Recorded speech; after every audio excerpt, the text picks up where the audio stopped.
ગુજરાત યુનિવર્સિટીના સિન્ડિકેટ સભ્ય પર ગંભીર આરોપ લાગ્યા છે। એચઆરડીસીના ડાયરેક્ટર પાસે 75 લાખ માંગ્યાનો સનસનીખેજ આરોપ લાગ્યો।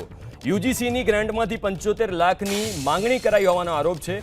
સિન્ડિકેટ સભ્ય શ્વેતલ સુતરિયાએ 75 લાખ માંગ્યા હોવાનો આરોપ છે। શ્વેતલ સુતરિયાએ એચઆરડીસી વિભાગની કરી હતી ફરિયાદ।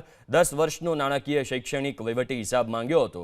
ફરિયાદ કરીને 10 વર્ષના હિસાબ જરૂરી દસ્તાવેજો પણ માંગ્યા હતા। ડાયરેક્ટરે 75 લાખ ન આપતા ફરિયાદ કરાઈ હોવાનો આરોપ છે। તો ગુજરાત યુનિવર્સિટીના સિન્ડિકેટ સભ્ય પર ગંભીર આરોપ લાગ્યા છે। એચઆરડીસીના ડાયરેક્ટર પાસે 75 લાખ માંગ્યાનો સનસનીખેજ આરોપ લાગ્યો છે। શ્વેતલ સુતરિયાએ એચઆરડીસી વિભાગની ફરિયાદ કરી હતી અને 10 વર્ષનો ટોટલ હિસાબ માંગ્યો હતો। નાણાકીય શૈક્ષણિક વહીવટી બધો હિસાબ માંગ્યો હતો।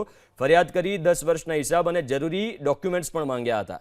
ડાયરેક્ટરે 75 લાખ ના આપતા ફરિયાદ કરી હોવાનો આરોપ એમની ઉપર લાગ્યો છે। એચઆરડીસીના ડાયરેક્ટર પાસે 75 લાખ માંગ્યા હોવાનો આરોપ છે। યુજીસીની ગ્રાન્ટમાંથી 75 લાખની માંગણી કરાઈ હોવાનો આરોપ છે।